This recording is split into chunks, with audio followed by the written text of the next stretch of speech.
ఎందుకు కలవలేదంటున్నారు, కానీ కల్తీ జరిగిందంటున్నారు. కల్తీ జరిగిందని మీరు ఒప్పుకుంటున్నారు? కల్తీ జరిగిందని నేను ఒప్పుకోవటం కాదు, సిట్ వాళ్ళు రిపోర్ట్ లో మెన్షన్ చేశారు. కల్తీ కారకులైన వాళ్ళ పేర్లు కూడా మెన్షన్ చేశారు స్వామి. వాళ్ళందరిపై చర్యలు తీసుకోవడం కూడా జరుగుతుందని వాళ్ళు సిట్ రిపోర్ట్ లో కూడా. హాయ్ ఫ్రెండ్స్, అందరికీ నమస్కారం. ఫ్రెండ్స్, అసలు తిరుమల తిరుపతి లడ్డూకి సంబంధించి పాలు లేకుండానే నెయ్యి ఎలా తయారు చేశారు, అసలు తిరుమల తిరుపతి లడ్డూకి సంబంధించి అందులో ఏం కలిపారు, ఏం జరిగింది ఒకసారి అయితే తెలుసుకుందాము. గత ప్రభుత్వం వైసీపీ హయాంలో అయితే కనుక లడ్డూ తయారీలో కల్తీ నెయ్యి ఉపయోగించారని కూటమి ప్రభుత్వం చేస్తున్న ఆరోపణలకు ఊతమిచ్చేలాగా రిపోర్ట్లు అయితే వస్తున్నాయి. తిరుమల లడ్డు వివాదం నేపథ్యం చూస్తే ఒకసారి బ్రీఫ్గా తెలుసుకుందాము.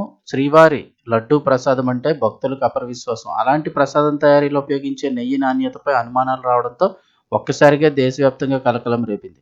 టీటీడీకి సరఫరా చేసిన నెయ్యిలో కల్తీ జరిగిందన్న ఆరోపణలు రాజకీయంగా పెద్ద దుమారం లేపాయి. భక్తుల మనోభావాలకు తీవ్ర దెబ్బ తగిలే అంశం కావడంతో ప్రభుత్వం దీన్ని సీరియస్గా తీసుకుంది. చివరికి ఈ వ్యవహారాన్ని మొదట సిబిఐకి అప్పగించింది. సిబిఐ ఆధ్వర్యంలో ప్రత్యేక దర్యాప్తు బృందం సిట్ అయితే కనుక ఏర్పాటు చేయడం జరిగింది.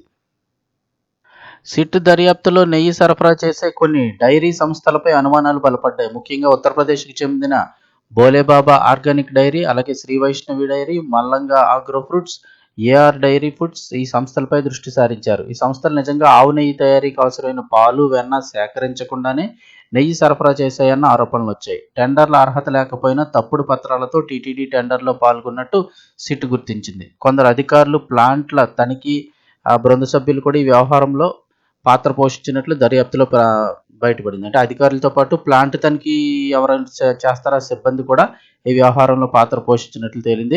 ఫైనల్గా ల్యాబ్ పరీక్షల్లో ఏం తేలింది అంటే నెయ్యి నమూనాలను గుజరాత్ రాష్ట్రం ఆనంద్లో ఉన్నటువంటి national dairy development board N D D B ల్యాబ్కు పంపించారు. 2025 మార్చి 27న వచ్చిన కీలక రిపోర్ట్లో ఆ రిపోర్ట్లో అయితే కనుక కీలక విషయాలను బయటపెట్టింది. నెయ్యిలో ఉండాల్సిన బ్యూరేటిక్ యాసిడ్ స్థాయి చాలా తక్కువగా ఉండడం, కొలెస్ట్రాల్ పూర్తిగా కనిపించకపోవడం గమనించారు. దీని ఆధారంగా అసలైన నెయ్యి శాతం తక్కువగా ఉందని నిర్ధారించారు. ఇది మొదట్లో వచ్చిన రిపోర్టు, అంటే లాస్ట్ ఇయర్ వచ్చింది. ఫ్యాటీ యాసిడ్ ప్రొఫైల్ పరీక్షలో బేటా సిటోస్టెరాల్ కనిపించింది. ఇది కొబ్బరి నూనె, పామాయిల్, పామ్ కెర్నల్ ఆయిల్ వంటి వనస్పతి నూనెలను కలిపిన సూచనగా సిట్ పేర్కొంది. ల్యాబ్ విలువలు సరిపోవడానికి, అంటే ల్యాబ్ టెస్టింగ్లో కరెక్ట్గా నెయ్యిలా ఉండడానికి అయితే కనుక కొన్ని రసాయనాలు కూడా కలిపినట్టు గుర్తించారు. అయితే అందులో జంతు కొవ్వులు, చేప నూనె ఉన్నాయన్న ఆరోపణలకు ఆధారాలు లేవని అయితే స్పష్టంగా తేల్చారు.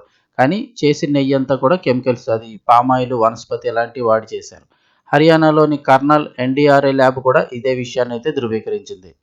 అసలు కల్తీ వెనక ఉన్న కుట్ర ఏంటంటే, సిట్ ఛార్జ్ షీట్ ప్రకారం వ్యవహారం పూర్తిగా పద్ధతి ప్రకారం నడిచిన కుట్ర అంటున్నారు. ప్రధాన నిందితులైన పొమిల్ జైన్ కుటుంబ సభ్యులు రిఫైన్డ్ పామాయిల్, పామ్ కెర్నాయిల్, అలాగే పామాయిల్ వంటి చౌక నూనెలన్నీ కొనుగోలు చేశారు. నెయ్యి వాసన రావడానికి అందులో బేటా కెరోటిన్, అలాగే ఫుడ్ గ్రేడ్ యాసిడ్లు, అంటే ఫ్లేవర్ రావడానికి నెయ్యిలాగా, అలాగే నెయ్యి ఫ్లేవర్లు కూడా కలిపారు.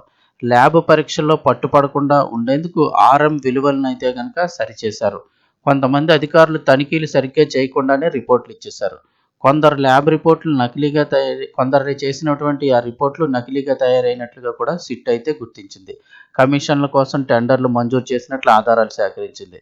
సో ఓవరాల్గా పాలు నెయ్యి ఏమీ లేదు. పామాయిల్, పామ్ కెర్నాయిల్, ఇలాంటి రిఫైన్డ్ పామాయిల్, ఆ వాసన నెయ్యిలా రావడానికి బేటా కెరోటిన్, ఫుడ్ గ్రేడ్ యాసిడ్లు అయ్యి కలిపి నెయ్యి ఫ్లేవర్లు కలిపి తయారు చేశారు. ఛార్జ్ షీట్లో పెట్టుకున్న అంశాలు, కేసులు ఏంటంటే, సిట్ జనవరి 22న నెల్లూరు ఏసీబీ కోర్టులో తుది ఛార్జ్ షీట్ దాఖలు చేసింది. 2019 నుంచి 2024 వరకు దాదాపు 5.9 లక్షల కిలోల కల్తీ నెయ్యికి టీటీడీకి సరఫరా అయినట్టు పేర్కొంది. దీని ద్వారా సుమారు 234 కోట్ల మేర నష్టం జరిగిందని అంచనా వేసింది.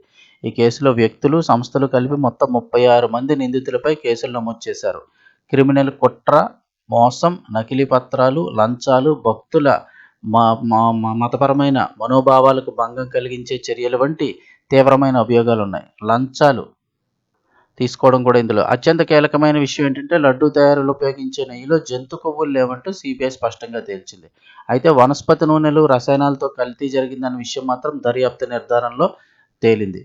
వైసీపీ ఏమంటోంది? ఈ వ్యవహారంపై వైసీపీ స్పందించింది. లడ్డూ తయారీలో ఉపయోగించే నెయ్యిలో గొడ్డు కొవ్వు, పంది కొవ్వు, చేప నూనె లాంటి జంతు కొవ్వులు ఏమీ లేవని రిపోర్ట్లు తేల్చిన కూటమి నేతలు ఎందుకు తప్పుడు ప్రచారం చేస్తున్నారంటూ వైసీపీ నేతలు ప్రశ్నిస్తున్నారు.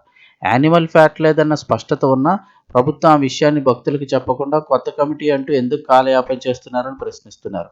అయితే నెయ్యిలో కల్తీ జరిగిందన్న విషయాన్ని మాత్రం వైసీపీ చెప్పలేకపోతోంది.